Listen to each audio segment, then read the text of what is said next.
नमस्कार, आप देख रहे हैं डीडी न्यूज। मैं हूं आपके साथ भावना नैयर। देश और दुनिया की बड़ी और अहम खबरों को लेकर हम हाजिर हैं। शुरुआत कर लेते हैं इस बुलेटिन की इस वक्त की अहम सुर्खियों के साथ।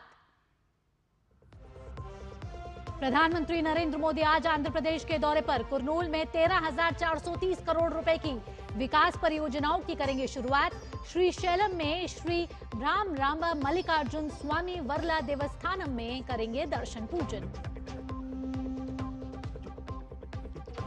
विदेश मंत्री डॉक्टर एस जयशंकर ने कहा, भारत का बहुपक्षवाद और अंतर्राष्ट्रीय साझेदारी में विश्वास।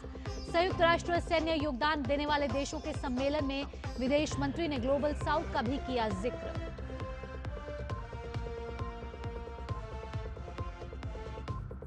बिहार में सम्राट चौधरी और तेज प्रताप समेत कई प्रत्याशियों का नामांकन आज। चुनावी रणनीति को और धार देने अमित शाह का आज से बिहार दौरा। महागठबंधन में सीट बंटवारे पर अभी भी सस्पेंस।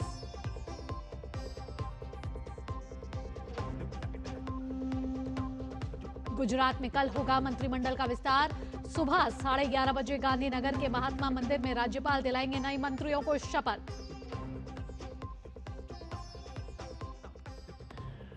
और रिकॉर्ड स्तर पर पहुंचा वायुमंडल में कार्बन डाइऑक्साइड का स्तर। 2023-24 में 3.5 पार्ट्स प्रति मिलियन की हुई वृद्धि। WMO ने अमेरिका के जंगलों की आग को माना जिम्मेदार।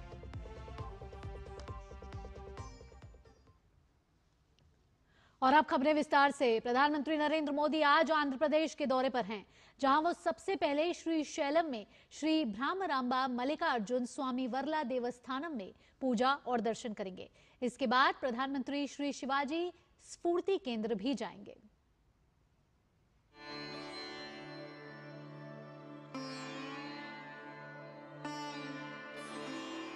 प्रधानमंत्री नरेंद्र मोदी अपने आंध्र प्रदेश दौरे की शुरुआत नंदयाल जिले से करेंगे।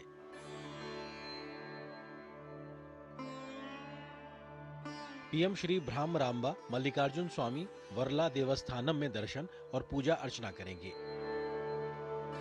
ये पवित्र स्थल 12 ज्योतिर्लिंगों और 52 शक्तिपीठों में से एक है। एक ही मंदिर परिसर में ज्योतिर्लिंग और शक्तिपीठ का होना इस मंदिर को ऐतिहासिक बनाता है। मोदी आने के खुशी में हम लोग पूरा लोग आ गया। Heartly welcome to Modi sir. जो प्रधानमंत्री साहब ये आंध्र प्रदेश में श्री मल्लिकार्जुन स्वामी मंदिर को आने वाले हैं, ये तो दुनिया का टाइगर है। जब प्रधानमंत्री साहब आ रहे हैं, ऑटोमेटिकली इधर डेवलपमेंट जॉब अपॉर्चुनिटी भी मिलता है। प्रधानमंत्री जो हमारा नरेंद्र मोदी जी यहाँ पधारा है श्रीशैलम में, हमें बहुत खुशी की बात है। ये हमारे इंडिया के लिए बहुत बढ़िया है और ये हमारा बहुत प्रसिद्ध ज्योतिर्लिंग है। इसका दर्शन करने के लिए आ रहे हैं। यहाँ का प्रजा जो है बहुत ही खुशी है। मल्लिकार्जुन के दर्शन करने के लिए, जो कि ज्योतिर्लिंगों में आता है, उनके दर्शन करने के लिए आया हूँ। बड़ी मान्यता सुनी थी और यहाँ के दर्शन करके मन को प्रसन्नता मिली। जैसे कि इंडिया में 12 है ज्योतिर्लिंग। अभी हमने रिसेंटली उज्जैन, श्री महाकाल और ओमकारेश्वर के दर्शन करके फिर यहीं पे हैं तीसरे जो आज पूरे हुए हैं दर्शन। बहुत अच्छा लगा, बहुत ही सुंदर मंदिर और बहुत ही अच्छा अनुभव। ओम नमः शिवाय।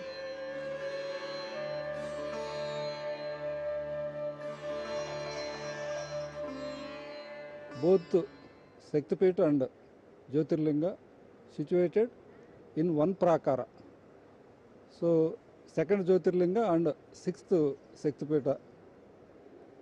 On an average, the footfall of Sri Salem is 30 to 35,000. On peak days, it touches nearly 50 to 60,000. During Mahashivratri and festivals, even 85 to 1 lakh above. We are catering the needs of pilgrims. PM Shri Shailam स्थित श्री शिवाजी स्फूर्ति केंद्र भी जाएंगे। इस स्मारक परिसर में एक ध्यान मंदिर है, जिसके चारों कोनों पर 4 प्रतिष्ठित किलों प्रतापगढ़, राजगढ़, रायगढ़ और शिवनेरी के मॉडल स्थापित हैं। इसके केंद्र में छत्रपति शिवाजी महाराज की गहन ध्यान मुद्रा में एक प्रतिमा है। उर्मिलेश के साथ bureau report, DD news. Srisailam में पूजन अर्चन के बाद प्रधानमंत्री कुरनूल जाएंगे और वहां आंध्र प्रदेश के लिए हजारों करोड़ रुपए की विकास परियोजनाओं की शुरुआत करेंगे। इन परियोजनाओं से औद्योगिक विकास, ऊर्जा और सड़क और रेलवे विस्तार को नई गति मिलने वाली है। अपने आंध्र प्रदेश दौरे में प्रधानमंत्री राज्य को 13,430 करोड़ रुपए की विकास परियोजनाओं का उपहार देंगे। ये परियोजनाएं उद्योग, विद्युत पारेषण, सड़क, रेलवे, रक्षा विनिर्माण और पेट्रोलियम एवं प्राकृतिक गैस सहित प्रमुख क्षेत्रों से जुड़ी हुई हैं। केंद्र सरकार जो हमारे को सहायता दे रहा है उसके वजह से आज दुनिया के बेहतरीन चीज़, जैसे अपन देखें गूगल का गीगाबाइट का जो डेटा सेंटर आ रहा है विशाखापट्टनम में आज TCS आ रहा है, आज विशाखापट्टनम में CP आ रहा है, विशाखापट्टनम में अब जो दुनिया के बेहतरीन जो इन्वेस्टर्स है पूरे आ रहे हैं। ऐसी अपने रायलसीमा में अपने एरोस्पेस का आ रहा है। अरे ऐसा अमरावती को भी गौरव प्रधानमंत्री जी ने उनका साकार दिया है। प्रधानमंत्री जिन परियोजनाओं का शुभारंभ और शिलान्यास करेंगे उनमें 2,880 करोड़ रुपए से अधिक की कुरनूल 3 पूलिंग स्टेशन ट्रांसमिशन प्रणाली सुदृढ़ीकरण परियोजना का शिलान्यास, 4,920 करोड़ रुपए की ओरवारकल औद्योगिक क्षेत्र और कड़प्पा में कोपरथी औद्योगिक क्षेत्र की आधारशिला, सव्वावरम से शीलानगर तक 6 लेन वाले ग्रीनफील्ड राजमार्ग की आधारशिला, 1200 करोड़ रुपए से अधिक की कई प्रमुख रेल परियोजनाओं का शिलान्यास और लोकार्पण और 1,730 करोड़ रुपए की लागत से निर्मित गेल इंडिया लिमिटेड की श्रीकाकुलम अंगुल प्राकृतिक गैस पाइपलाइन राष्ट्र को समर्पित किया जाना शामिल है। मोदी साहब इधर आएंगे, श्रीशैलम है, कर्नूल प्रोग्राम है, बहुत इसलिए अच्छा इधर मेंटेनेंस करने के लिए सब बहुत खुश करते हैं। खुशी की बात है यहाँ पर। ये मेन मकसद इसका क्या है बोले तो पूरा GST को, वो GST के स्लैब्स कम करने की वजह से पूरों को, सारे यहाँ अमीर ने गरीब ने, पूरे भारत देश के जितने भी लोग हैं सबको इसका फ़ायदा मिलेगा। और ये हमारे को आने वाली दीपावली ये GST के वजह से पहले ही सबको, हमारे भारत देश में सबको पहले ही दीपावली आ गई GST स्लैब्स कम करने की वजह से। प्रधानमंत्री नरेंद्र मोदी आंध्र प्रदेश आ रहे हैं कुरनूल, और यहाँ पर आप देखें उत्साह देखने को बनता है NDA के कार्यकर्ताओं में। उनका कहना है कि तमाम निवेश प्रस्तावों की झड़ी लगी है जब से राज्य में चंद्रबाबू नायडू की अगुवाई में NDA सरकार बनी है और केंद्र सरकार की तरफ से तमाम पैकेज दिए गए हैं। और यहाँ GST पर राहत मिलने के बाद खास तौर पर उत्साह देखने को मिल रहा है। प्रधानमंत्री नरेंद्र मोदी के दौरे से तमाम विकास परियोजनाओं की सौगात भी आंध्र प्रदेश की जनता को मिलने वाली है। कैमरामैन मुकेश के साथ शैलेंद्र मिश्र, DD न्यूज, आंध्र प्रदेश। आइए कुछ और अन्य खबरों का भी रुख कर लेते हैं। गृह मंत्री अमित शाह आज CBI के 2 दिवसीय सम्मेलन का उद्घाटन करेंगे। सम्मेलन का विषय है भगोड़े अपराधियों का प्रत्यर्पण, चुनौतियां और रणनीतियां। सम्मेलन में केंद्रीय और राज्य पुलिस एजेंसियों के वरिष्ठ पुलिस अधिकारी शामिल भी होंगे। सम्मेलन में भगोड़ों को ट्रैक करने और उन्हें भारत वापस लाने के प्रयासों पर चर्चा होगी। इस दौरान गृह मंत्रालय और विदेश मंत्रालय सहित अन्य हितधारक भी भाग लेंगे। दरअसल आपको बता दें, कई देशों में वांछित भारतीय भगोड़ों के संबंध में 300 से ज्यादा प्रत्यर्पण अनुरोध लंबित हैं। सम्मेलन में कानून प्रवर्तन एजेंसियां और विशेषज्ञ इन चुनौतियों पर विचार विमर्श करेंगे ताकि इन भगोड़े अपराधियों को शीघ्र प्रत्यर्पण के लिए एक रोड मैप तैयार किया जा सके। पश्चिम बंगाल के नेता प्रतिपक्ष शुवेंदु अधिकारी ने ममता बनर्जी को चुनौती दी है। कहा है कि वो नंदीग्राम की तरह इस बार भवानीपुर विधानसभा सीट से ममता को हराएंगे, जिसका अंतर कम से कम 20,000 वोट होगा। हर भारत का नागरिक हर भारत का कोना में रहने का, जाने का, आने का उनका संवैधानिक इजाजत है। ये बात कॉन्स्टिट्यूशन के खिलाफ है। SIR होने का बाद ममता बनर्जी कम से कम 20,000 वोट में भवानीपुर में चुनाव हारने वाली है। ये बात मेरा नाम लिख के रख दीजिए। ममता बनर्जी को मैं नंदीग्राम में हराया, इस बार भवानीपुर में भाजपा प्रत्याशी हराएगा। वो हराने का काम नेता प्रतिपक्ष करेगा। यहाँ बिहार विधानसभा चुनाव की चुनावी सरगर्मियों की बात कर लेते हैं, जिसके पहले चरण के नामांकन की अंतिम तारीख कल है। आज कई बड़े नेता पर्चा दाखिल करने वाले हैं। इनमें से एक सम्राट चौधरी भी हैं। बिहार के उप मुख्यमंत्री सम्राट चौधरी तारापुर सीट से भाजपा उम्मीदवार के रूप में अपना नामांकन पत्र दाखिल करेंगे। इस दौरान उनके साथ बिहार के तमाम बड़े नेता मौजूद होंगे। तारापुर सीट जमुई लोकसभा क्षेत्र में आता है। बिहार विधानसभा चुनाव को लेकर इस समय सियासी पारा बहुत हाई है। राजनीतिक दलों की ओर से उम्मीदवारों के नाम की घोषणा की जा रही है। वहीं पूर्व डिप्टी CM और जनशक्ति जनता दल के अध्यक्ष तेज प्रताप यादव अपने दम पर राजनीति में कूद पड़े हैं। हाल ही में कई मतभेदों के कारण तेज प्रताप यादव ने अपनी अलग पार्टी भी बनाई है।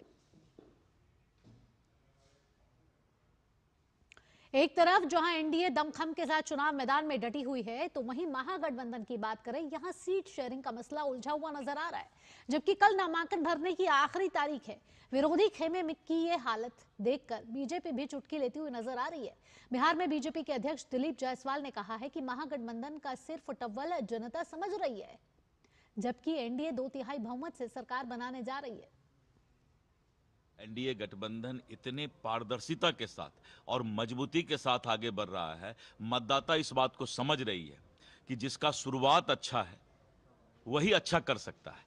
और जिस तरह से राष्ट्रीय जनता दल कांग्रेस में माथा फुटव्वल हो रहा है और जिस तरह से अभी तक कोई फैसला नहीं हो पाया है, जनता इस बात को समझ रही है कि महागठबंधन यानी राष्ट्रीय जनता दल कांग्रेस को अगर सरकार में लाएंगे तो उसकी स्थिति क्या होगी। एनडीए चाहती है कि बिहार विकसित हो और इसीलिए हम 2/3 से ज्यादा बहुमत से सरकार बनाने जा रहे हैं। हमारे सभी नेता आ रहे हैं, आज श्री अमित शाह जी आ रहे हैं और हमारा कार्यक्रम अनवरत चलता रहेगा। आइए अब बात बिहार चुनाव की कर लेते हैं। बीजेपी ने बिहार विधानसभा चुनाव के लिए 18 उम्मीदवारों की तीसरी और अंतिम सूची जारी कर दी है। पार्टी ने नरकटियागंज से संजय पांडे, चनपटिया से उमाकांत सिंह और चिरैया से लाल बाबू प्रसाद गुप्ता को प्रत्याशी बनाया है। बीना देवी कोचाधामन सीट से, सतीश कुमार यादव राघोपुर से और मुरारी पासवान पीर 35 से चुनाव लड़ेंगे। इस सूची के साथ ही पार्टी ने अपने खाते की सभी 101 सीट पर उम्मीदवारों की घोषणा कर दी है।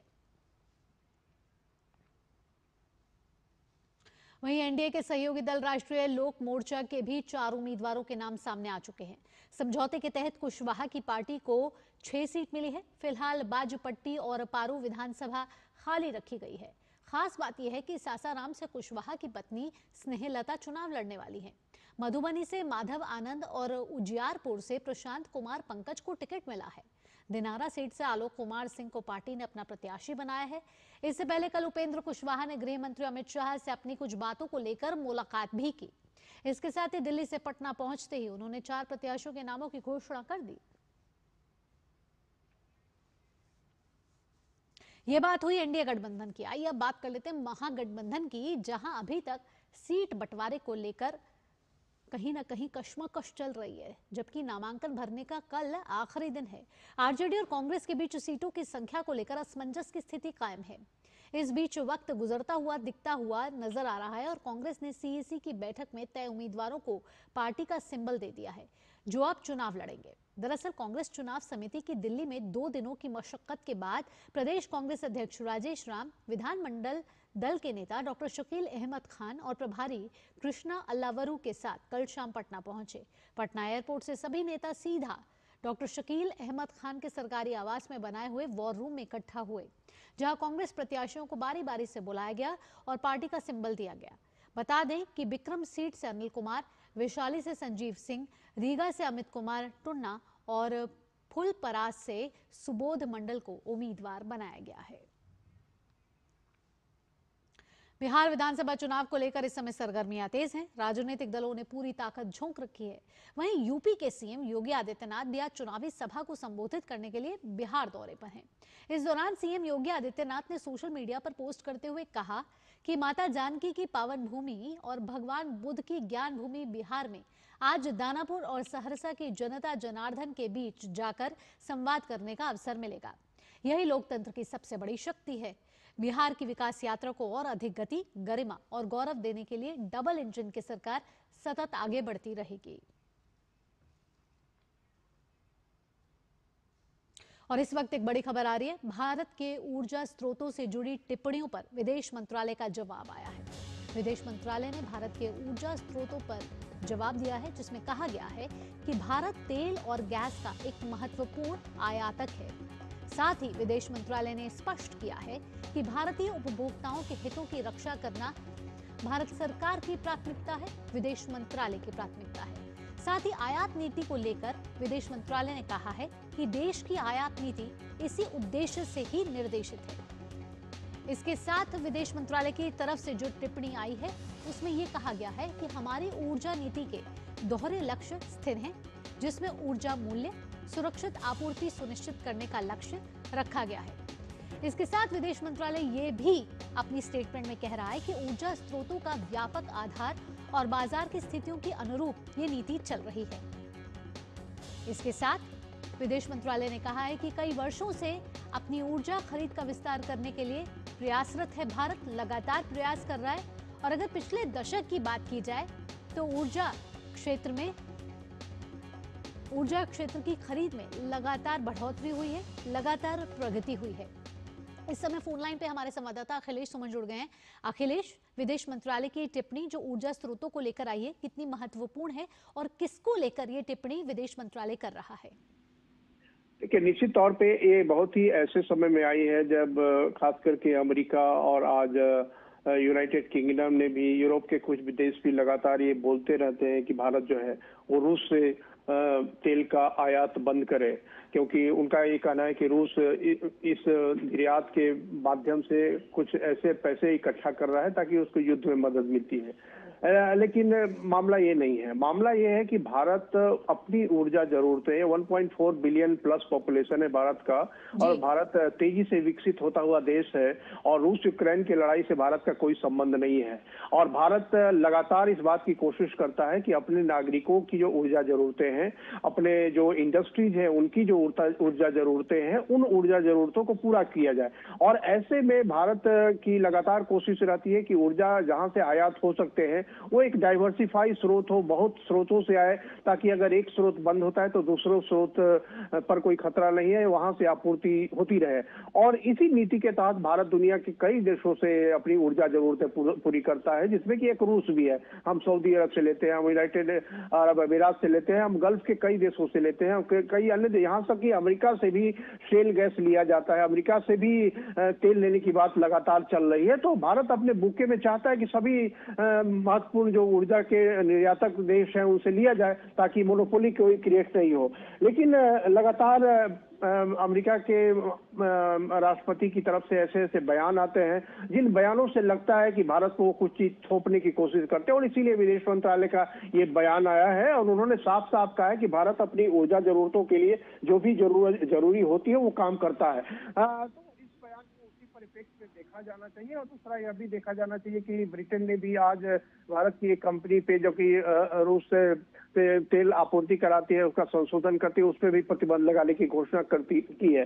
तो निश्चित तौर पे ये सारे ऐसे हैं जो मूल में जो रूस यूक्रेन संघर्ष का जो मूल है उसको एड्रेस न करके उसको ऐसी चीजों में एड्रेस करना चाहते हैं जिसका कोई उससे संबंध नहीं है। और इसीलिए भारत का ये जो बयान है बहुत ही मौजूद है और अमेरिका को भी ये बात समझनी चाहिए। और मुझे लगता है कि ब्रिटेन और यूरोप के अन्य देश भी ये बात समझेंगे, क्योंकि देखिए ब्रिटेन के साथ भी हमारा फ्री ट्रेड एग्रीमेंट हो चुका है, यूरोप के साथ लगातार फ्री ट्रेड एग्रीमेंट पे बात चल रही है। और इसमें ये सारी चीजें जो हमारी संप्रभुता की चीजें हैं, जो हमको यह तय करने का अधिकार कि हम किससे क्या खरीदेंगे और इस पे कोई हस्तक्षेप करे तो यह बहुत ही कह सकते हैं कि अनप्लीजेंट सिचुएशन हो जाता है। तो इसीलिए विदेश मंत्रालय के बयान जो है काफी महत्वपूर्ण है और अमेरिका और यूरोप को इस बात से समझना चाहिए कि भारत एक संप्रभु देश है। भारत अपनी जरूरतों के लिए जो भी जरूरी होगा वो जरूरतों को पूरी करने के लिए जो भी जरूरी होगा वो करेगा। जी बिल्कुल, इसमें यह भी देखा जाए कि दुनिया में अगर ऊर्जा स्रोतों की बात की जाए तो नीतियां उनकी बदलती रहती है, लेकिन भारत की तरफ से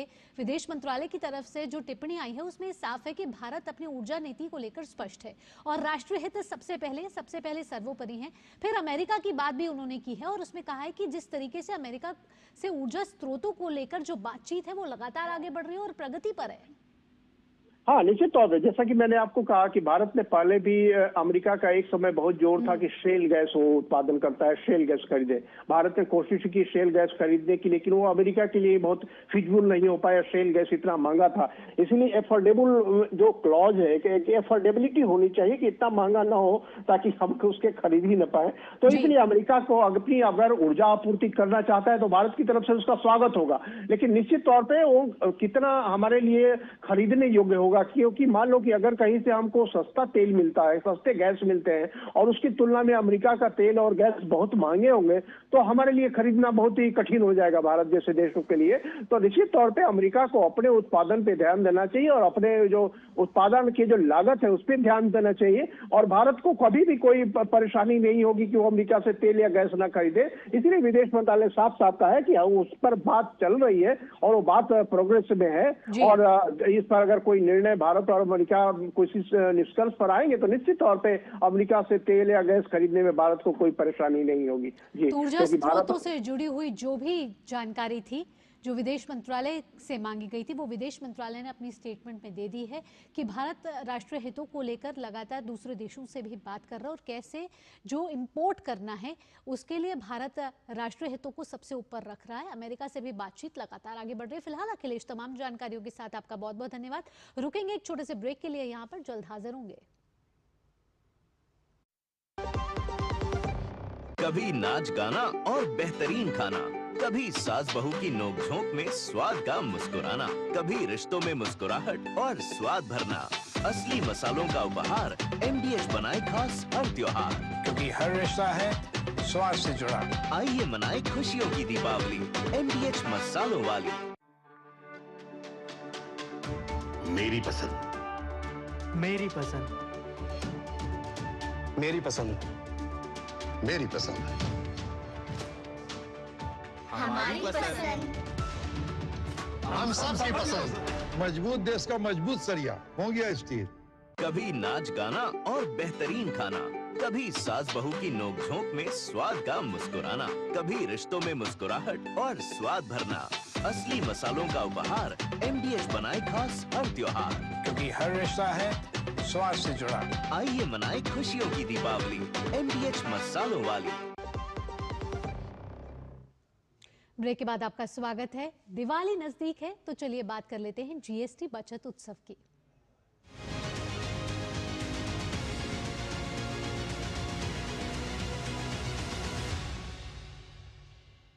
GST 2.0 से आम लोगों को विभिन्न उत्पादों पर टैक्स में कमी के कारण राहत मिली है। इलेक्ट्रॉनिक सेक्टर में GST दर 28% से घटाकर 18% कर दिया गया है, जिसके कारण खरीदारी में वृद्धि हो रही है। वो LED TV, dishwasher, washing machine और एयर कंडीशनर, इनमें 28% लग रहा था, जो कि आज अब 18% हो गया है। इसका फ़ायदा बहुत ज़्यादा हुआ है। ऐसे ही तो दिवाली के दौरान ऑलरेडी सेल ज़्यादा रहती है, कस्टमर ज़्यादा रहता है, बट इस समय डबल फ़ायदा हुआ, जिसको बोलते हैं डबल धमाका हुआ कि इधर GST भी कम हुआ और फेस्टिवल भी रहा, तो इससे कस्टमर की इंक्वायरी भी ज़्यादा हो रही है, सेल ज़्यादा हो रही है, मार्केट इस समय बहुत अच्छी रही है। वहीं अब कुछ दवाइयां GST फ्री कर दी गई हैं, जबकि अन्य दवाइयों पर GST घटाकर 5% कर दिया गया है, जिससे मरीजों को काफ़ी फायदा हो रहा है। GST जैसे बहुत सी मेडिसिन में पहले 12% था, अब वो घट के 5% हो गया है, और कुछ में जैसे 5% था तो वो 0 हो गया है। इससे जो MRP में काफ़ी गिरावट हुई है। मतलब GST का जो आपका जो 12 से 5% की स्लैब आए उनमें MRP में डिफरेंस आया, जो 5 से 0 उनमें काफ़ी डिफरेंस आया है। सरकार का ये कदम ठीक है। जो पेशेंट आ रहे हैं उनको जो कि काफ़ी एक तरफ से छूट मिल रही है और लोग इसका फ़ायदा उठा रहे हैं। साथ ही ऑटोमोबाइल सेक्टर की बात करें तो यहाँ भी GST कम होने से जनता को काफी राहत मिल रही है। दोपहिया समेत कई वाहनों की बिक्री में बढ़ोतरी हुई है। GST पहले से हमारी 28% लग रही थी, अब 18% लग रही है, जिसमें हमारे पर गाड़ी में 10 से 12,000 रुपये कम हुए हैं, जिससे हमारे पास कस्टमर भी बहुत अच्छी वॉकिंग्स है और बुकिंग भी अच्छी है। हमारी धनतेरस के लिए भी हमारे पास 30 से 35 अबव की बुकिंग है।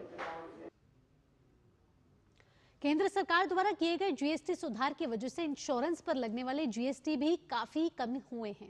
इसमें गाड़ियों का बीमा भी शामिल है। GST घटने से कारों के बीमे की कीमत भी घटी है। इसे लेकर गुजरात के महिसागर में इंश्योरेंस कारोबारी ने केंद्र सरकार की सराहना करते हुए धन्यवाद दिया। अपने देश के यशस्वी प्रधानमंत्री श्री नरेंद्र मोदी जी ने जो GST में फैसला लिया है, नेक्स्ट जनरेशन GST, उसके अंदर बहुत सारे क्षेत्रों में GST में गिरावट आई है, या तो कई क्षेत्रों में GST 0 हो गया है। हम लोग इंश्योरेंस का काम करते हैं। जो कॉमर्शियल गाड़ियों में 18% इंश्योरेंस के अंदर GST लगता था, उसका 12% हो गया है। जो गाड़ियों पे 12% इंश्योरेंस पे जीएसटी लगता था वो 5% हो गया है। लाइफ इंश्योरेंस और हेल्थ इंश्योरेंस के अंदर जीएसटी 0 हो गया है। देश आज जश्न मना रहा है और ये दिवाली के टाइम पे सभी लोग और पूरा भारत मोदी जी का आभार मान रहा है। केंद्र सरकार द्वारा हाल ही में निर्माण सामग्री पर की गई जीएसटी कटौती से रियल एस्टेट सेक्टर को भी बड़ा प्रोत्साहन मिला है। इस फैसले से जहां डेवलपर्स को लागत में राहत मिली है, वहीं घर खरीदारों को भी सीधा लाभ पहुंच रहा है। HOBAL के चेयरमैन अभिनंदन लोढ़ा ने कहा कि आम जनता को 2 से 4% तक की सीधी राहत मिल रही है। रियल एस्टेट इंडस्ट्री में जो जीएसटी में घटौती कर सरकार ने तब्दीली लाई है, वो बायर्स, बैंक्स और बिल्डर के लिए बहुत ही महत्वपूर्ण और पॉजिटिव चीज़ है। इस घटौती की वजह से डायरेक्ट मटेरियल कॉस्ट में सीधा 2 से 4% का बेनिफिट हो रहा है। इसके अलावा जो घर पूरा करने के लिए बायर्स वाइट गुड्स खरीदते हैं, उसमें भी जीएसटी कट का बड़ा बेनिफिट है और इंडस्ट्री को साथ में आके इस बेनिफिट का सारा पास ऑन बायर्स को करना चाहिए। जीएसटी परिषद ने होटल आवास पर टैक्स दरों को आसान बनाया है, जिससे अब यात्रा करना और होटल में ठहरना सस्ता हो गया है। रेडिसन होटल ग्रुप के साउथ एशिया के मैनेजिंग डायरेक्टर निखिल शर्मा ने कहा कि जीएसटी रिफॉर्म का फायदा देश को आम लोगों को मिल रहा है। उनका कहना है कि इससे भारत पर्यटन स्थल के रूप में और मजबूत होगा। We appreciate the GST's Council progressive step in rationalizing tax rates for hotel accommodation. This is a timely and welcome reform that will not only make quality stays more accessible to the largest segment of Indian travelers, which is the growing middle class travelers, but also strengthen the country's position as a high potential tourism hub. By reducing the burden on mid-scale and upper mid-scale hotels, the government has paved the way for stronger domestic travel, weekend leisure breaks, and business mobility, which are critical drivers for India's hospitality growth. This move reflects a deep understanding of industry dynamics and traveler aspirations, and we are confident it will accelerate the growth across key hospitality segments while reinforcing India's mission of becoming one of the world's leading travel destinations. GST के नए सुधारों से construction क्षेत्र में भी काफी राहत मिली है।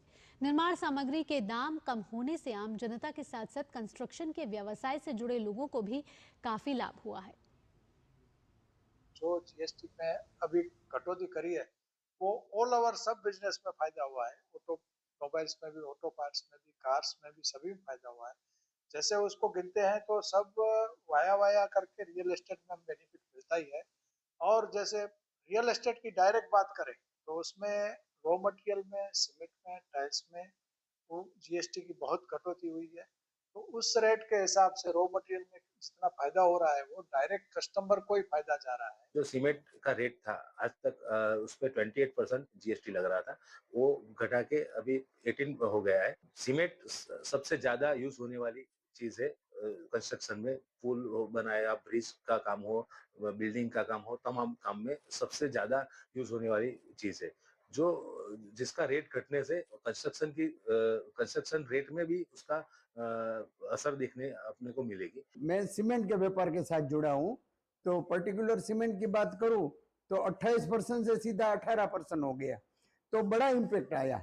जो भी काम चालू है, जो नया चालू होने वाला है, जो मंदी का माहौल था, उसमें एक नई ऊर्जा आई कि भाई ये जो 28 से सीधा 18 कर दिया, जो अनएक्सपेक्टेड था।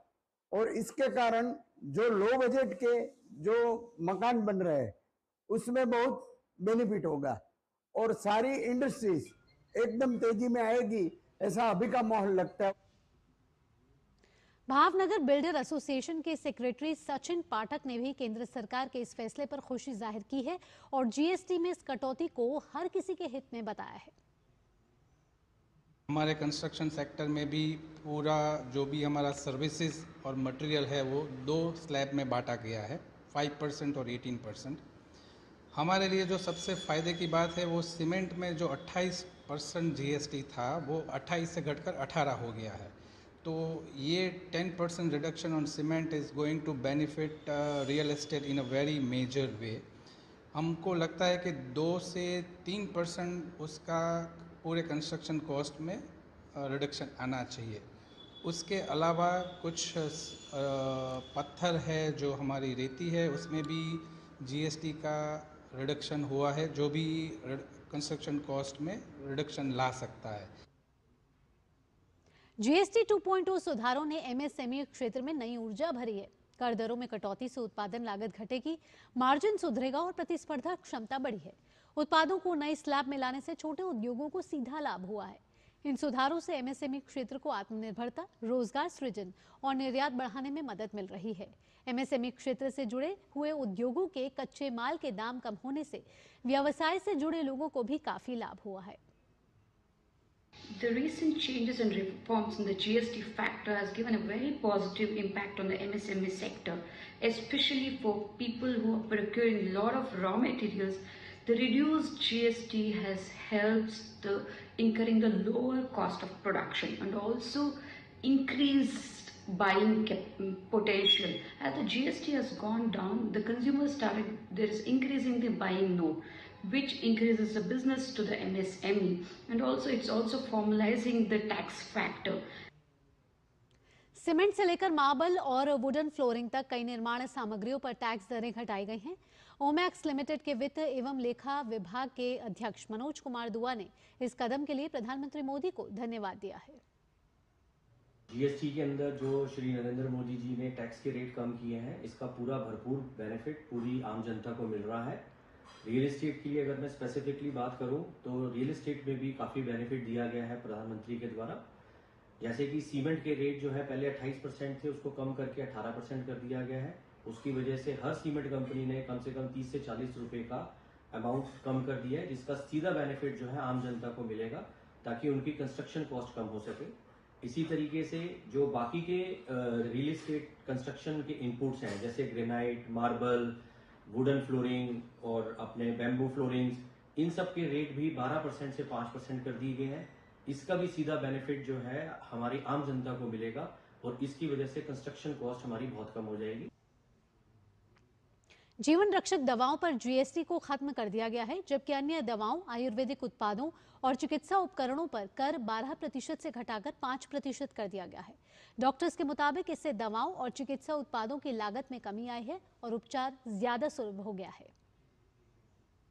जीएसटी का जो अभी नया जो परिवर्तन आया है, उसमें जो आम आदमी है और hospital sector as a whole, हम लोग मतलब अभी मेडिसिन बहुत कम दाम में अराउंड 12% कम में बेच रहे हैं और कॉमन डिजीजेस है जिसमें लाइफ सेविंग ड्रग्स हम लोग बताते हैं, जैसे कैंसर का ड्रग्स हो या फिर इन्फेक्शन के लिए जो ड्रग्स हम लोग यूज़ कर रहे हैं, उसमें 0% जीएसटी है, जिसमें बहुत बड़ा डिफरेंस आया है लोगों के लिए। केंद्र सरकार द्वारा लागू किए गए जीएसटी सुधार से देश के पर्यटन उद्योग को भी नई ऊर्जा मिली है। इस सुधार के कारण यात्रा खर्च और होटल बुकिंग की लागत में कमी आई है, जिससे आम नागरिकों के लिए पर्यटन और भी सुलभ हो गया है। स्टिक ट्रेवल्स के सीएमडी सुभाष गोयल ने कहा कि जीएसटी सुधार से अर्थव्यवस्था और पर्यटन उद्योग को बढ़ावा मिल रहा है। GST has been reduced to 5%. This will definitely help us in the tourism industry.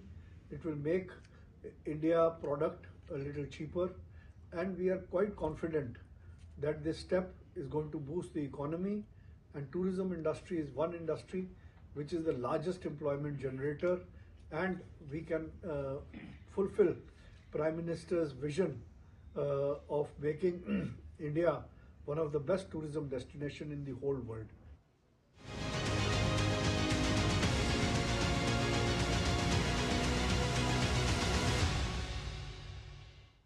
Deepawali और छठ पास है, ऐसे में यात्रियों को क्या लाभ मिल रहा है? ऐसे में यात्रियों की भारी भीड़ को देखते हुए उत्तर रेलवे ने व्यापक तैयारियां कर ली हैं। नई दिल्ली और आनंद विहार समेत सभी बड़े स्टेशनों पर सुरक्षा, सुविधा और भीड़ प्रबंधन के विशेष इंतजाम किए गए हैं। त्योहारी सीजन में यात्रियों की बढ़ती मांग को देखते हुए उत्तरी रेलवे 19 सितंबर से 30 नवंबर तक कुल 4,718 विशेष ट्रेनें चला रही है। त्योहारों पर 4,718 विशेष ट्रेन फेरे, 2.7 लाख अतिरिक्त सीटें जोड़ी गयी। 1.76 लाख जनरल सीटें उपलब्ध।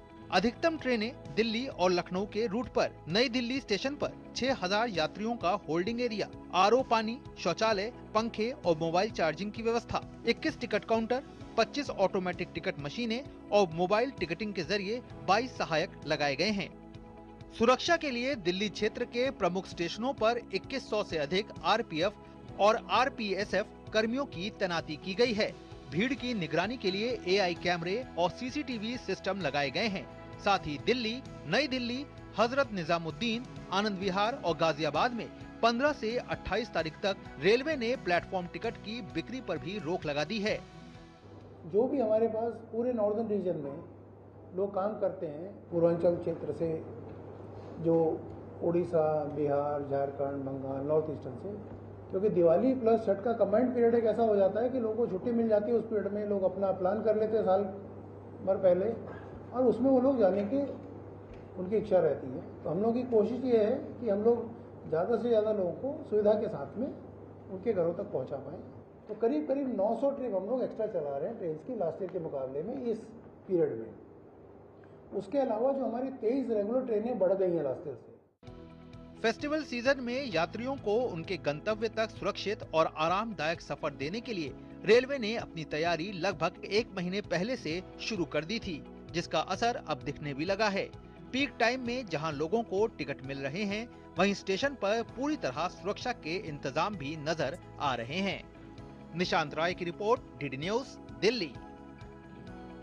केंद्रीय न्यासी बोर्ड यानी कि सीबीटी की बैठक में कर्मचारी भविष्य निधि संगठन यानी ईपीएफओ ने बड़ा फैसला लिया है। अब लाभार्थी बिना किसी समस्या के खाते में तय न्यूनतम बैलेंस को छोड़कर बाकी बची पूरी जमा राशि निकाल सकेंगे। केंद्रीय न्यासी बोर्ड सीबीटी की ओर से निकासी की इस नई लिमिट को मंजूरी भी मिल गई है।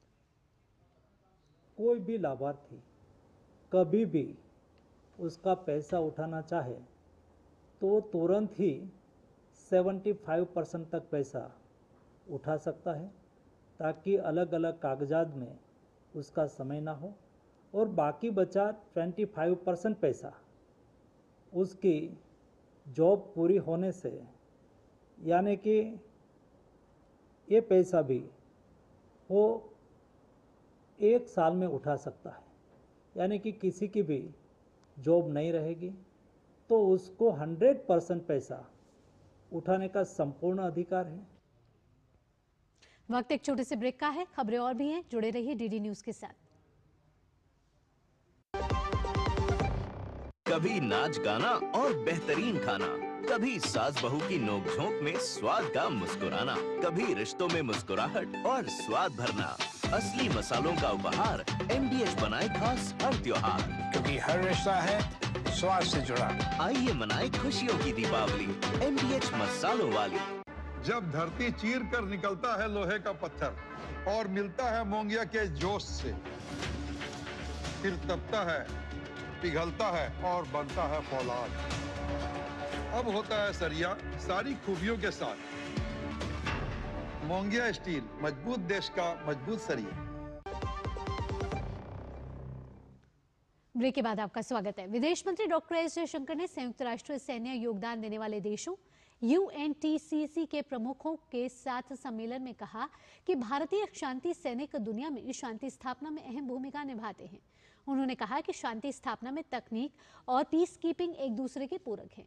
जयशंकर ने पीस कीपर्स को हर प्रकार के दुश्मनों से निपटने के लिए तैयार रहने के लिए कहा। साथ ही कहा कि साइबर क्षमताओं को विकसित करने की दिशा में काम करना बेहद अहम है। Our peacekeepers have been really a powerful force for good. We all recognize that peacekeeping has been the flagship endeavor and the most effective instrument of the United Nations. Our peacekeepers must be prepared to protect civilians from harm, respond to humanitarian crisis. This difficult reality demands a new paradigm for peacekeeping. We must equip peacekeepers to deal with asymmetric threats, ensure their own safety, and yet deliver on their missions. That means investing in surveillance systems, protective gear, cyber capabilities, and mission preparedness of the highest standard. विदेश राज्य मंत्री Kirtivardhan Singh Uganda की राजधानी Kampala में आयोजित गुट निरपेक्ष आंदोलन NAM की 19वीं मध्यावधि मंत्री स्तरीय बैठक के उद्घाटन समारोह में शामिल हुए। इस शिखर सम्मेलन का विषय था साझा वैश्विक समृद्धि के लिए सहयोग को गहरा करना। बैठक में कीर्तिवर्धन सिंह ने गजा शांति योजना के लिए भारत का समर्थन दोहराते हुए कहा कि 2 स्टेट सॉल्यूशन ही स्थायी शांति प्राप्त करने का एकमात्र रास्ता है। कीर्तिवर्धन सिंह ने कहा कि भारत एक शांतिपूर्ण और स्थिर पश्चिम एशिया के निर्माण की दिशा में योगदान देने को तैयार है। विदेश राज्य मंत्री कीर्तिवर्धन सिंह ने 19वीं NAM मध्यावधि मंत्री स्तरीय बैठक के दौरान माली गणराज्य के विदेश मंत्री अब्दुल्लाह डियोप से मुलाकात की। मुलाकात के दौरान दोनों देशों के बीच बहुआयामी द्विपक्षीय संबंधों को मजबूत करने पर चर्चा हुई। इसके साथ ही विदेश राज्य मंत्री कीर्तिवर्धन सिंह ने सोमालिया संघीय गणराज्य के विदेश राज्य मंत्री अली मोहम्मद उमर से भी मुलाकात की। मुलाकात के दौरान दोनों नेताओं के बीच ऐतिहासिक द्विपक्षीय सहयोग को और विस्तार देने पर चर्चा हुई। मिस्र के विदेश मंत्री बद्र अब्देलती आज 2 दिन की यात्रा पर नई दिल्ली पहुंचे हैं। अपनी 2 दिवसीय यात्रा के दौरान में पहली बार भारत मिस्र रणनीतिक वार्ता में वे भाग लेंगे। 17 अक्टूबर को मिस्र विदेश मंत्री अब्देलती राष्ट्रीय राजधानी में प्रधानमंत्री नरेंद्र मोदी से मुलाकात भी करेंगे। इसके अलावा वे भारत के विदेश मंत्री डॉक्टर एस जयशंकर और वाणिज्य और उद्योग मंत्री पीयूष गोयल से बातचीत भी करेंगे। ये यात्रा दोनों देशों के बीच रणनीतिक साझेदारी को लागू करने की दिशा में हुई प्रगति की समीक्षा करने और क्षेत्रीय और वैश्विक मुद्दों पर विचार विमर्श का अवसर है। देश में अब नक्सलवाद से सबसे अधिक प्रभावित जिलों की संख्या 6 से घटकर 3 रह गई है।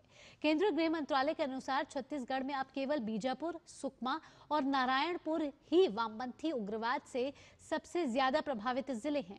मंत्रालय ने एक बयान में कहा कि प्रधानमंत्री नरेंद्र मोदी के नेतृत्व वाली सरकार 31 मार्च 2026 तक नक्सलवाद की समस्या को पूरी तरह समाप्त करने में प्रतिबद्ध है। इस साल 800 से ज्यादा उग्रवादी गिरफ्तार हो चुके हैं, जबकि 312 वामपंथी उग्रवादियों को मार गिराया गया है। 1600 से ज्यादा उग्रवादी आत्मसमर्पण कर मुख्यधारा में शामिल हो चुके हैं। सरकार को बहुआयामी दृष्टिकोण आधारित राष्ट्रीय कार्य योजना और नीति को कठोरता से लागू कर नक्सल खतरे से निपटने में बड़ी सफलता मिली है। और अब बात गुजरात की। गुजरात में नए मंत्रियों के शपथ ग्रहण को लेकर हलचल अब तेज हो गई है। कल सुबह 11:30 बजे राज्यपाल आचार्य देवव्रत जी कुछ नए मंत्रियों को पद की शपथ दिलाएंगे। गांधीनगर स्थित महात्मा मंदिर में शपथ ग्रहण समारोह होगा। सीएम भूपेंद्र पटेल के मंत्रिमंडल में नए मंत्री शामिल किए गए हैं। कहा जा रहा है कि यह बदलाव राज्य की राजनीति में नया अध्याय जोड़ने वाला होगा। असम में गायक जुबिन गर्ग की मौत को लेकर हो रहे हिंसक प्रदर्शन को लेकर राज्य सरकार अलर्ट है। राज्य के बक्सा जिले में भारी संख्या में सुरक्षा बल इस समय तैनात है और इंटरनेट सेवा बंद है। जुबिन गर्ग मौत मामले में 5 आरोपियों को मुख्य न्यायिक मजिस्ट्रेट द्वारा कल न्यायिक हिरासत में भेजे जाने के बाद बक्सा जिला जेल के बाहर विरोध प्रदर्शन हिंसक हो गया था और इस क्रम में असम के मुख्यमंत्री हेमंत बिस्वा शर्मा ने सिंगापुर की कार्यवाहक उच्चायुक्त एलिस चेंग से भी मुलाकात की। उन्होंने एक्स पर सिंगापुर के अधिकारियों से असम पुलिस को अपना पूरा सहयोग देने का अनुरोध दोहराया ताकि जुबिन गर्ग के लिए न्याय सुनिश्चित करने के अपने प्रयासों को साकार कर सके। साथ ही उन्होंने कहा कि हमें इस मामले में हर संभव सहायता का आश्वासन दिया गया है। NCERT के साथ हिमाचल प्रदेश स्कूल शिक्षा बोर्ड ने MOU साइन किया है। इस करार के तहत हिमाचल प्रदेश में पहली से 6ठी कक्षा तक के बच्चे CBSE की पुस्तकें पढ़ेंगे। अगले साल से प्रदेश शिक्षा बोर्ड और NCERT की पाठ्य पुस्तकों में कोई फर्क नहीं होगा। हिमाचल प्रदेश स्कूल शिक्षा बोर्ड के सचिव डॉक्टर मेजर विशाल शर्मा ने बताया कि पहली, दूसरी और तीसरी कक्षा की पाठ्य पुस्तकें आ रही हैं, जो कि बिल्कुल नई हैं। राष्ट्रीय शिक्षा नीति 2020 के अनुरूप हैं। NCERT की जो नई पाठ्य पुस्तकें हैं, वही पुस्तकें हिमाचल प्रदेश स्कूल शिक्षा बोर्ड भी छापता है। CBSE के सभी स्कूलों में यह पाठ्य पुस्तकें पढ़ाई जाती हैं। बोर्ड सचिव ने बताया कि इस साल NCERT ने 4ठी, 5वीं और 6ठी कक्षा के लिए नई पाठ्य पुस्तकें लाई हैं। हिमाचल प्रदेश स्कूल शिक्षा बोर्ड की जो पाठ्य पुस्तकें साल 2026 में आएंगी, वो NCERT जैसे होंगी, उनमें कोई फर्क नहीं होगा। पहली, दूसरी और तीसरी कक्षा की जो हमारी टेक्स्ट बुक्स आ रही हैं वो बिल्कुल लेटेस्ट टेक्स्ट बुक्स हैं जो NEP के हिसाब से हैं, और जो NCERT है, NCERT के साथ हमारा एक मेमोरेंडम ऑफ अंडरस्टैंडिंग है। तो जो लेटेस्ट टेक्स्ट बुक्स NCERT की हैं वही वो हिमाचल बोर्ड भी छापता है। इस वर्ष जो है NCERT ने चौथी, पाँचवीं और छठी कक्षा की भी नई टेक्स्ट बुक्स इंट्रोड्यूस करी हैं। तो वो सेम टेक्स्ट बुक्स जो है वो हमने भी जो मेमोरेंडम ऑफ अंडरस्टैंडिंग है वो इनके साथ NCERT के साथ साइन कर लिया है, और 2026 में जो हमारी टेक्स्ट बुक आएगी वो हमारी और NCERT की जो टेक्स्ट बुक है उसमें कोई फ़र्क नहीं होगा। जो लेटेस्ट टेक्स्ट बुक होगी वही छात्रों को अवेलेबल होगी। आइए अब बात करते हैं हमारे वायुमंडल की। धरती पर लगातार बढ़ती कार्बन डाइऑक्साइड की मात्रा एक बड़ी चुनौती बनी हुई है। इसी बीच विश्व मौसम विज्ञान संगठन यानी कि WMO की ताज़ा रिपोर्ट और भी चिंता बढ़ाने वाली है। WMO की ताज़ा रिपोर्ट के अनुसार 2023 से 2024 के दौरान वायुमंडल में कार्बन डाइऑक्साइड की मात्रा में 3.5 पार्ट्स प्रति मिलियन की वृद्धि हुई है। ये 1957 में आधुनिक मापन शुरू होने के बाद से सबसे ज्यादा है। ये रिपोर्ट ऐसे समय में जारी हुई है जब अगले महीने ब्राजील में संयुक्त राष्ट्र जलवायु परिवर्तन सम्मेलन होना है। रिपोर्ट में इस वृद्धि के लिए जीवाश्म ईंधन के जलने और विशेष रूप से दक्षिण अमेरिका के जंगलों की आग को जिम्मेदार माना गया है। संगठन की वरिष्ठ वैज्ञानिक अधिकारी ओक्साना तारासोवा ने कहा है कि कार्बन डाइऑक्साइड गैस वायुमंडल में लंबे समय तक बने रहती है। उन्होंने कहा कि कार्बन डाइऑक्साइड को अवशोषित करने के मामले में वनों, भूमि और महासागरों की क्षमता कम होती जा रही है। NIT राउरकेला के शोधकर्ताओं ने एंटी माइक्रोबियल रेजिस्टेंस की समस्या से निपटने के लिए औषधीय पौधों के अर्क का उपयोग कर शक्तिशाली एंटी बैक्टीरियल एजेंट तैयार किए हैं। ये पर्यावरण की दृष्टि से सुरक्षित और प्रभावी हैं, जबकि पारंपरिक एंटीबायोटिक का लगातार प्रयोग करने से सुपरबग्स की समस्या बढ़ती है जो इलाज में अवरोध पैदा करते हैं। सरफेस एंड इंटरफेसेस जर्नल में छपी स्टडी के अनुसार इसमें इको फ्रेंडली अप्रोच के साथ जिंक ऑक्साइड नैनो पार्टिकल्स का प्रयोग किया गया है। ये नैनो पार्टिकल्स बैक्टीरियल सेल्स को सामान्य तौर पर कार्य करने से रोकते हैं। शोध में सामने आया है कि अर्क ने न केवल नैनो कणों के संश्लेषण में सहायता की है, बल्कि एक हर्बल शील्ड या फाइटोकोरोना के निर्माण के माध्यम से नैनो कणों को स्थिर करने में भी मदद की है। मेरठ के सरदार वल्लभ भाई पटेल कृषि विश्वविद्यालय में आयोजित 3 दिवसीय अखिल भारतीय किसान मेला और पशु प्रदर्शनी का आज आखिरी दिन है। मेले में किसानों को खेती की नई तकनीक और नवाचार से अवगत भी कराया जा रहा है। पेश है हमारे संवाददाता शमीम अख्तर की एक खास रिपोर्ट। मेरठ के सरदार वल्लभ भाई पटेल कृषि विश्वविद्यालय में इन दिनों किसानों की काफी गहमा गहमी है। देश भर से किसान यहाँ पौष्टिक अनाज समृद्ध किसान की थीम पर आयोजित अखिल भारतीय किसान मेला और कृषि उद्योग प्रदर्शनी में पहुँच रहे हैं ताकि वे खेती की नई तकनीकों और आधुनिक खेती के तरीकों को करीब से समझ सकें। मेले में 100 से अधिक स्टॉल्स लगाए गए हैं जहां विभिन्न कृषि संस्थान, उद्योग और कंपनियां अपने नवीनतम कृषि उपकरण, बीज, खाद, ड्रोन और सिंचाई तकनीक का प्रदर्शन कर रही हैं। कृषि विज्ञान केंद्रों के स्टॉलों में किसानों को आधुनिक कृषि पद्धतियों जैसे ड्रिप इरिगेशन, मृदा स्वास्थ्य प्रबंधन और जैविक खेती के फायदे समझाए जा रहे हैं। प्रधानमंत्री द्वारा एक टास्क दिया था कि किस प्रकार से किसानों की आय दुगनी की जाए, किस प्रकार से कृषि विविधीकरण किया जाए, किस प्रकार से प्राकृतिक खेती मिशन और आत्मनिर्भर दलहन मिशन को किस प्रकार से हम सफल बनाएं। तो इसके लिए हमने एक नई पहल कृषि विज्ञान केंद्र गाजियाबाद द्वारा की गई कि हम पहले किसानों को प्रशिक्षित कर सकते हैं और उसके बाद किसानों को प्रशिक्षित करने के बाद उनके द्वारा ही मॉडल को किसानों को फर्दर ट्रांसफर कराते हैं। विशेष रूप से एक हमारा मॉडल तैयार किया गया है जिसमें सौर चालित ये आपका मॉडल है जो छोटे महिलाएं हैं गांव की जो गृह वाटिका या पोषण वाटिका बना करके उनको बनाती हैं और उनको सिंचाई की सुविधा नहीं मिल पाती है, तो वो किस तरह से कम लागत में और एक सिंचाई का वो लगा करके और अपना सिंचाई दे सकते हैं। इस श्री अन्न में हमने रागी है, सांवा है और ककुनी, इसका भी यहाँ पे हमने प्रदर्शन ये किसान मेले में किया है ताकि किसानों को ये जानकारी हो कि इसका क्या महत्व है, हमारे भोजन में क्या महत्व है, इसके विषय में हमने किसानों को काफ़ी जानकारी दी। मेले में कई स्टार्टअप कंपनियां किसानों को खेती में काम आने वाले नए औजारों की भी जानकारी दे रही हैं। किसान उत्पादक संगठनों के महत्व के बारे में भी किसानों को बताया जा रहा है। मेले में मुख्य आकर्षण पशु प्रदर्शनी है, जहां हरियाणा से उच्च नस्ल के भैंसों ने अपनी मौजूदगी दर्ज कराई। विभिन्न नस्ल की गायों और भैंसों की गुणवत्ता के आधार पर पुरस्कार भी दिए गए।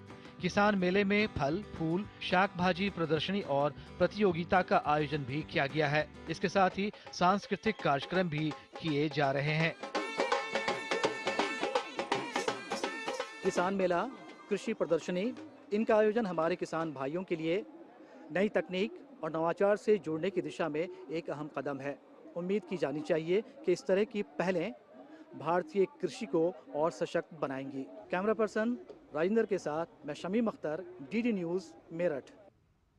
अब बात कर लेते हैं आपकी सेहत से जुड़ी हुई। आज वर्ल्ड स्पाइन डे है। इस दिवस को मनाने का मुख्य उद्देश्य है शरीर में स्पाइन यानी रीढ़ की हड्डी के महत्व को बताना, साथ ही रीढ़ की हड्डी से जुड़ी कई तरह की समस्याओं को लेकर लोगों के बीच जागरूकता भी फैलाना है।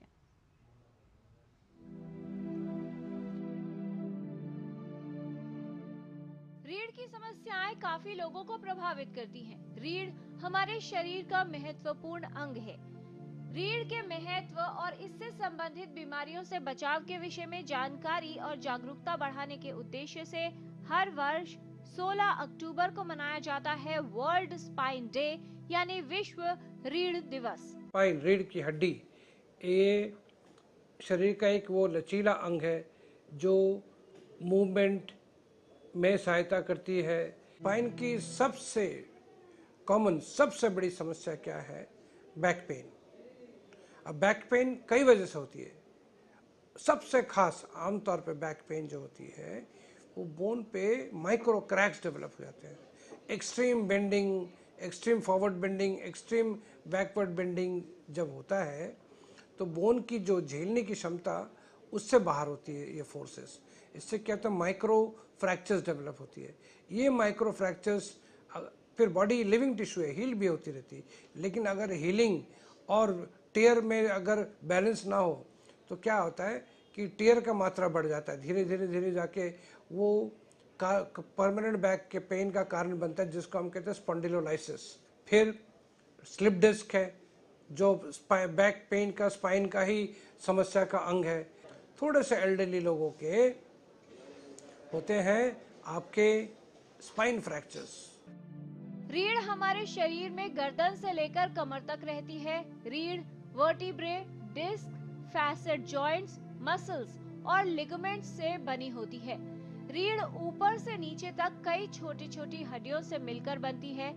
कभी कभी अचानक चोट लगने से या किसी अन्य कारण से ये वर्टिब्रे या डिस्क अपनी जगह से खिसक सकती है और इसी कारण से रीढ़ की हड्डी को क्षति हो सकती है। स्पाइन को हम हेल्दी रखें, स्वस्थ रखें, उसके लिए जो खूब ज़रूरी है उसका लचीलापन को बरकरार रखें। जो बॉडी को पेन दिए बगैर जो रेंज है, जो मैक्सिमम रेंज है, वो अचीव करके रखें हमेशा के लिए। लंबर मसल्स को भी, जो एक्सटेंसर मसल है उसको हमेशा उसका टोन अच्छा रखना होता है। बहुत एक पोस्चर पे बहुत देर रहने से उस एक तरफा घिसाव उत्पन्न होता है, जिससे फिर नसों पे दबाव होता है। बेसिकली स्पाइन ऑफ हेल्थ में अच्छा प्रोटीन, अच्छा कैल्शियम, विटामिन डी और एडिक्वेट लोडिंग, ना अंडरवेट भी ना हो और ओवरवेट भी ना हो, ठीक है, एंड बहुत सेडेंटरी लाइफ ना हो, ओवर एक्टिविटी ना हो, बट एडिक्वेट एक्टिविटी जरूरी है स्पाइन हेल्थ के लिए। स्वस्थ जीवन शैली अपनाएं और अपनी रीढ़ को स्वस्थ व सशक्त बनाने का प्रयास करें। किरण भारद्वाज, डीडी न्यूज। हमारे चेहरे की खूबसूरती की बात करें उससे पहले आज सीधा लिए चलते गृह मंत्री अमित शाह इस समय संबोधित कर रहे हैं। लोगों के लिए न्याय सुनिश्चित करने के लिए ये जो 2 दिन का रणनीतिक सम्मेलन आज शुरू हो रहा है, मैं हृदयपूर्वक सबसे पहले सीबीआई के निर्देशक महोदय को बहुत बहुत बधाई देना चाहता हूं कि इस विषय को उन्होंने अपना विषय बनाकर चुना है।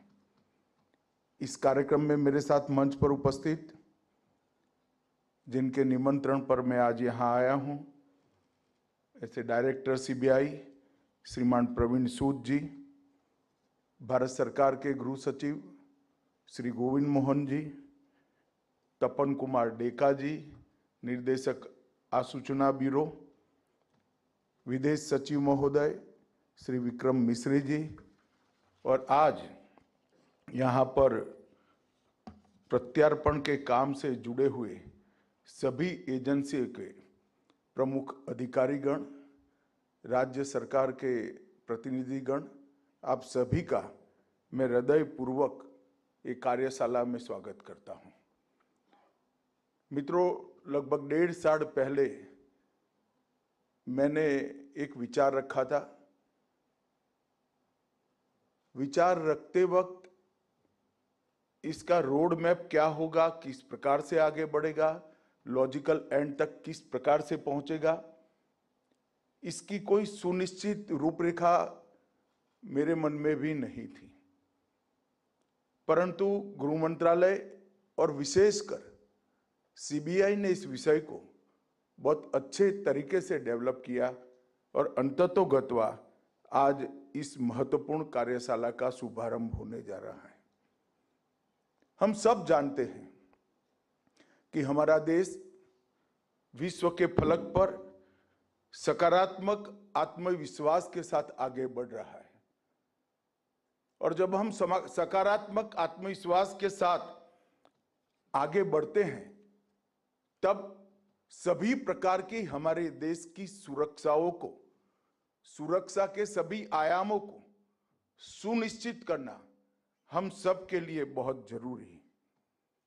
हम भारत में करप्शन, क्राइम और टेररिज्म के खिलाफ जीरो टॉलरेंस तो जरूर रखे, मगर भारत की सरहदों के पार बैठकर ये सभी गतिविधियों को जो चला रहे हैं उनके प्रति भी जीरो टॉलरेंस और वो सभी को भारत के कानून की नेट में लाने का प्रयास, और इसके लिए एक सुनिश्चित तंत्र बनाने की जिम्मेदारी भी हमारी ही है। और ये तंत्र बनाने के लिए बहुत समय से एक प्रकार के वैक्यूम का अनुभव कम से कम मैं तो कर रहा था। ऐसा नहीं था कि प्रोसीजर नहीं थी, ऐसा नहीं था कानून नहीं था, ऐसा नहीं था कि किसी को इसकी जानकारी नहीं थी, मगर एक संगठित प्रयास सभी लोगों का, सभी राज्यों की पुलिस का, सभी एजेंसियों का एक संगठित प्रयास और एक रोड मैप का अभाव दिखाई पड़ता था। और आज इस सम्मेलन के साथ मुझे लगता है यहां से जो एक्शनेबल पॉइंट निकलेंगे वो भारत पोल और हमारी 3 आपराधिक न्याय प्रणाली की 3 नए कानून में जो भगोड़ों के साथ न्याय करने का, ट्रायल इन एब्सेंसिया का हमारा जो प्रोविजन है, ये 3 मिलाकर हम किसी भी व्यक्ति को कहां पर भी हो हमारी अदालत के सामने समय पर उपस्थित करने में सक्षम होंगे, इसका मुझे पूरा विश्वास है। मित्रों, हम सबका एक संकल्प होना चाहिए कि अपराधी की चाल कितनी भी तेज हो, न्याय की पहुंच उससे भी ज्यादा गतिवान होनी चाहिए।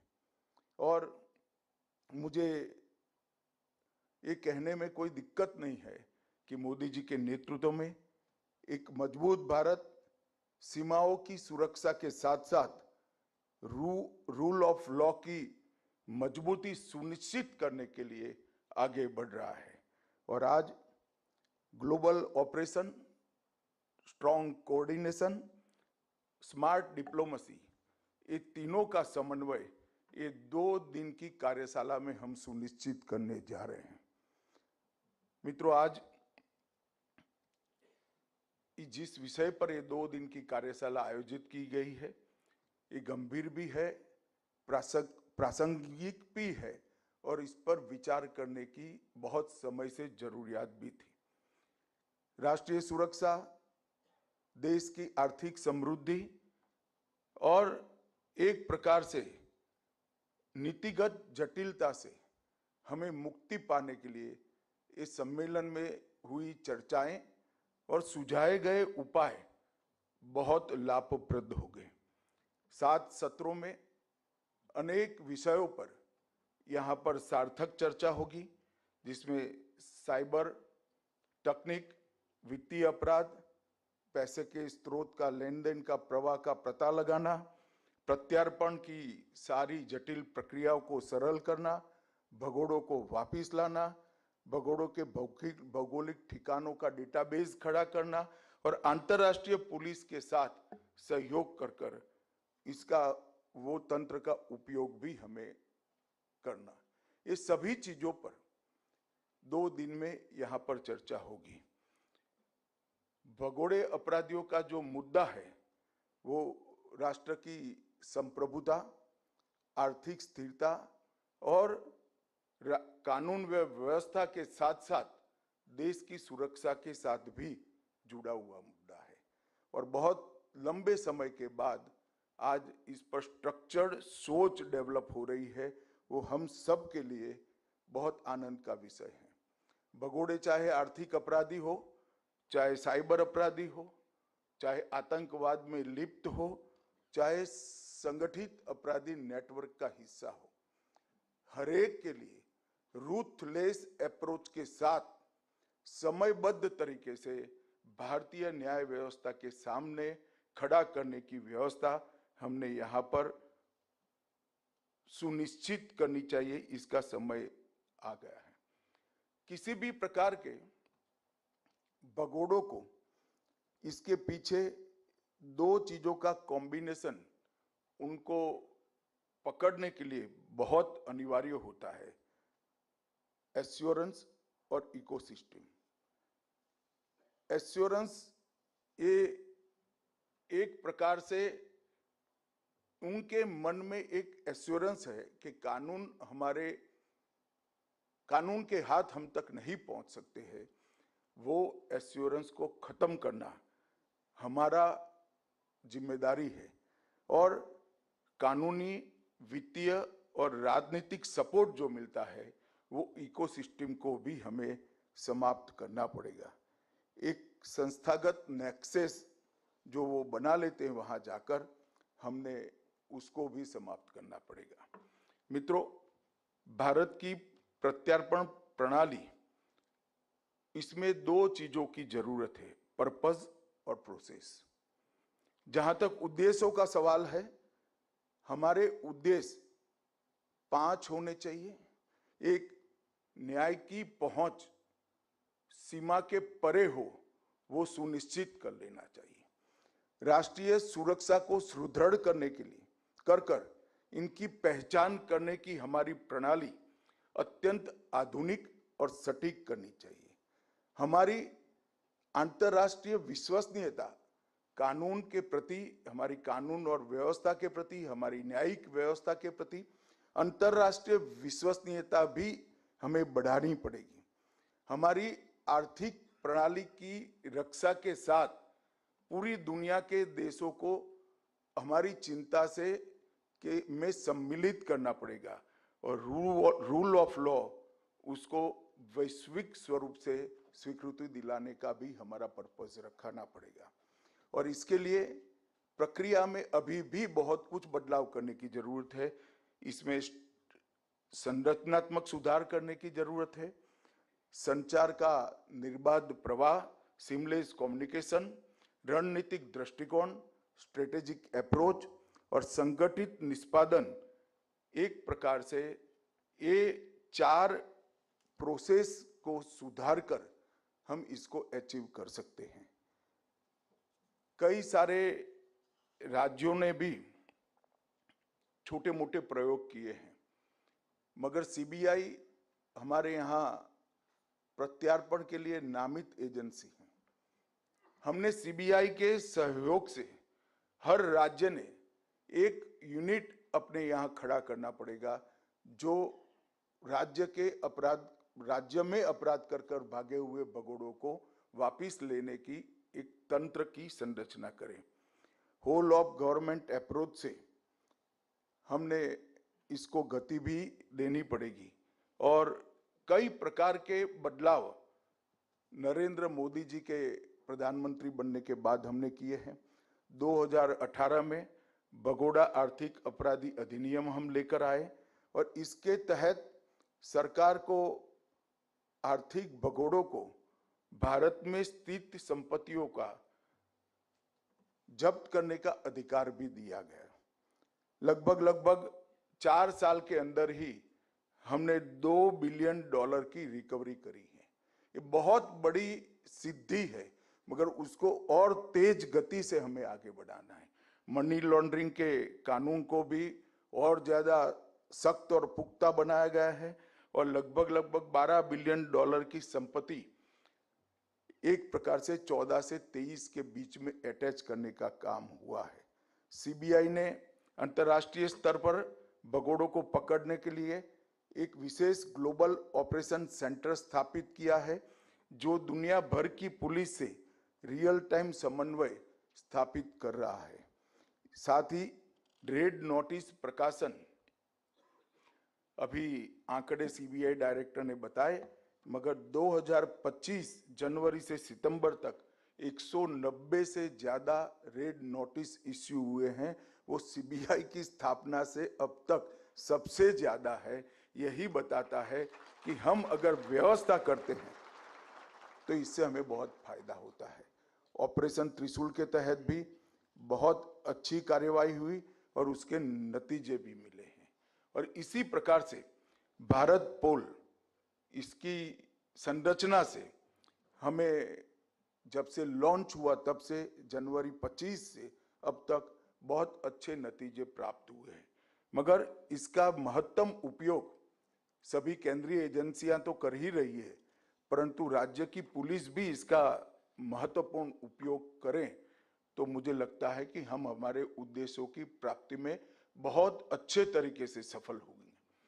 अभी जो 160 साल पुराने कॉलोनियल कानूनों को हमने बदलकर 3 नए आपराधिक न्याय प्रणाली के कानून लेकर आए हैं, मैं मानता हूं ये 21वीं सदी का सबसे बड़ा रिफॉर्म है और मुझे पूरा भरोसा है जिस प्रकार से इसके इम्प्लीमेंटेशन में राज्य सहयोग कर रहे हैं, तकनीकी सुधार भी कर रहे हैं, ट्रेनिंग भी हो रही है और कोर्ट का भी सहयोग मिल रहा है। 2027 के बाद रजिस्टर कोई भी एफआईआर में हम सुप्रीम कोर्ट तक सिर्फ 3 साल के अंदर न्याय दिलाने में सक्षम होंगे। ऐसा तंत्र बनाने में हम सफल होंगे। भारतीय नागरिक सुरक्षा संहिता में हमने 355 और 356वें खंड में ट्रायल इन एब्सेंसिया का प्रोविजन किया है। ये पहली बार आजाद भारत के बाद, भारत की आजादी के बाद कानून में इसको जगह देगी। अगर कोई भगोड़ा घोषित हो जाता है तो इसकी अनुपस्थिति में भी कोर्ट उनके बचाव का एक वकील रखकर ट्रायल चला सकता है। और हम सब समझते हैं कि एक बार वो भगोड़े से सजा याफ्ता बन जाते हैं तो इसका अंतर्राष्ट्रीय कानूनों में स्टेटस में बहुत बड़ा बदलाव आ जाता है। मेरा आग्रह है सभी राज्यों की पुलिस से कि हम भारतीय नागरिक सुरक्षा संहिता की 355 और 356वीं धारा में जो ट्रायल इन एब्सेंसिया का प्रावधान है उसका महत्तम उपयोग करें और उनकी गैर उपस्थिति में ही ट्रायल चलाई जाए और फिर अगर वो आते हैं यहाँ पर और हाईकोर्ट के सामने उपस्थित होते हैं तो उस पर पुनः विचारण होगा।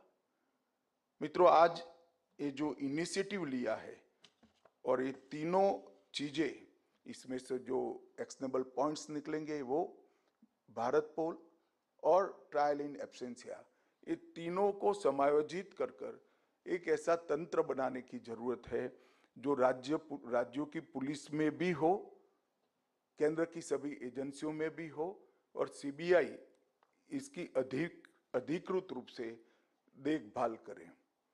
हमने कुछ चीजों पर इस सम्मेलन में विचार करना चाहिए। तो एक्शनेबल पॉइंट जो निकालने हैं, इसके लिए मेरे मन में कुछ सुझाव थे, मैं इस सभागार में रखना चाहता हूं। एक तो भगोड़ों के डेटाबेस को हमने बहुत अच्छे तरीके से पूरे देश की पुलिस से साझा हो, इस प्रकार का एक डेटाबेस बनाना चाहिए। किस विषय में अपराध कर वो भागा है, कहां पर स्थित है और देश में इसका नेटवर्क क्या है और वापस लाने की प्रक्रिया कहां पर रुकी हुई है या कहां तक पहुंची है, इसका एक बहुत साइंटिफिक डेटाबेस सभी देश की पुलिस एजेंसियों के पास रहना चाहिए। नार्को, आतंकवाद, गैंगस्टर और वित्तीय एवं साइबर अपराध, ये चारों के लिए एक समन्वय करने वाला फोकस ग्रुप सभी राज्यों की पुलिस के अंदर प्रस्तापित करना चाहिए और आईबी और सीबीआई ने मैक के माध्यम से वो फोकस ग्रुप को गति देने का काम करना चाहिए। प्रत्येक राज्य की पुलिस में प्रत्यार्पण के मामलों की प्रभावी तैयारी के लिए एक एक्सपर्ट स्पेशल सेल की रचना करनी चाहिए। ये बहुत एक प्रकार से विशिष्ट ज्ञान की जरूरत वाला क्षेत्र है। इसमें आपको भारत की दुनिया भर के देशों के साथ हुई संधियों का भी अभ्यास करना पड़ेगा, अंतर्राष्ट्रीय कानूनों का भी अभ्यास करना पड़ेगा और हमारे कानून के साथ ये सारी रिक्वायरमेंट को समन्वित कर प्रक्रिया करनी पड़ेगी। अभी बहुत कम राज्यों के अंदर ऐसे स्पेशल सेल उपस्थित है, बने हैं। मेरा आग्रह है सभी राज्य पुलिस के मुखियाओं को कि आपके राज्य के अंदर स्पेशल सेल की निर्मित जल्द से जल्द करा देनी चाहिए और इस सभी सेल को, स्पेशल सेल को मार्गदर्शन देने के लिए सीबीआई में भी एक प्रत्यर्पण अनुरोधों की समीक्षा के लिए समर्पित प्रकोष्ठ अलग से बनाने की जरूरत मैं देख रहा हूं। इससे होगा तो ये सेल जो काम कर रहे हैं उनका उत्साह भी होगा। ज्यादा से ज्यादा ट्रायल इन एब्सेंसिया के धारा का उपयोग करना चाहिए। प्रत्येक राज्य में भगोड़ों के लिए एक विशेष कारागृह जो अंतर्राष्ट्रीय मानकों को पूरा करता है ऐसा बनाने की जरूरत है, क्योंकि उनका विदेश की कोर्टों में यही आर्गुमेंट रहता है कि यहाँ के कारागार ठीक नहीं है, इनके मानव अधिकारों की चिंता नहीं करेंगे। मैं इससे सहमत नहीं हूं, मगर बहाना भी है तो हमने क्यों रखना चाहिए। हर एक राज्य के राजधानी में एक ऐसा सेल बना देना चाहिए जो अंतर्राष्ट्रीय मानकों को पूर्णतया पूरा करता हो। पासपोर्ट जारी करने वाली प्रक्रिया में भी और विधि प्रवर्तन एजेंसियों के बीच में समन्वय और प्रोटोकॉल विकसित करने पड़ेंगे। किसी भी पासपोर्टधारी के विरुद्ध अगर रेड कॉर्नर नोटिस की प्रक्रिया शुरू होने पर पासपोर्ट को रेड फ्लैग किया जा सकता है। अब टेक्निक का उपयोग करके ये कोई बहुत कठिन चीज नहीं है और जब रेड कॉर्नर नोटिस इश्यू हो जाती है तो पासपोर्ट की जब्ती या तो रद्दीकरण, पासपोर्ट को ही रद्द कर देना चाहिए जिससे इसकी अंतर्राष्ट्रीय आवाजाही बाधित हो जाए। अगर ये हम सिस्टम के अंदर ही इनबिल्ट कर देते हैं तो बहुत सारी मदद उनको वापस लाने में हमें मिल सकती है। मौजूदा ब्लू नोटिस को रेड नोटिस में बदलने के लिए भी एक विशेष अभियान और हर राज्य के अंदर इसका एक सेल बनाने की जरूरत मैं देखता हूं और मैक के तहत ये पूरी प्रक्रिया को सुचारू रूप से चलाने के लिए सीबीआई और आईबी दोनों ने विशेष कार्यबल की सुनिश्चितता करनी चाहिए। मित्रों, जब तक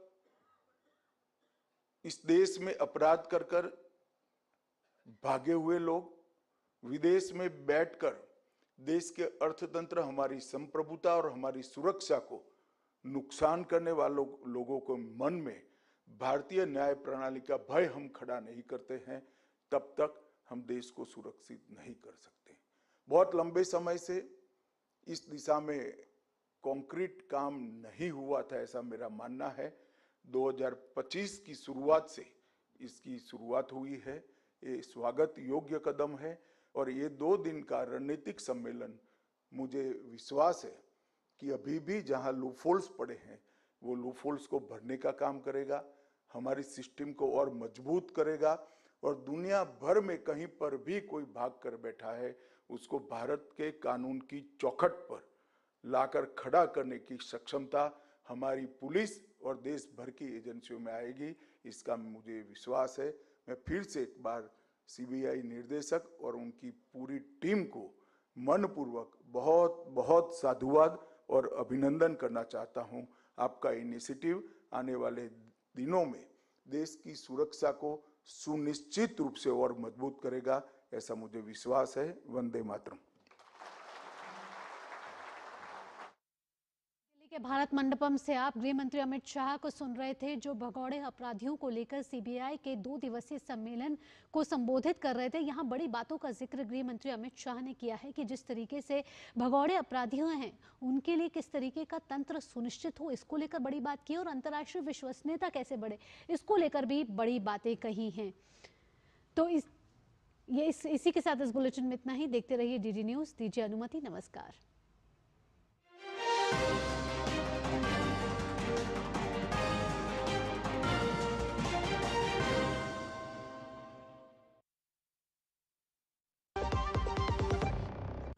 दीदी नौकरी लग गई।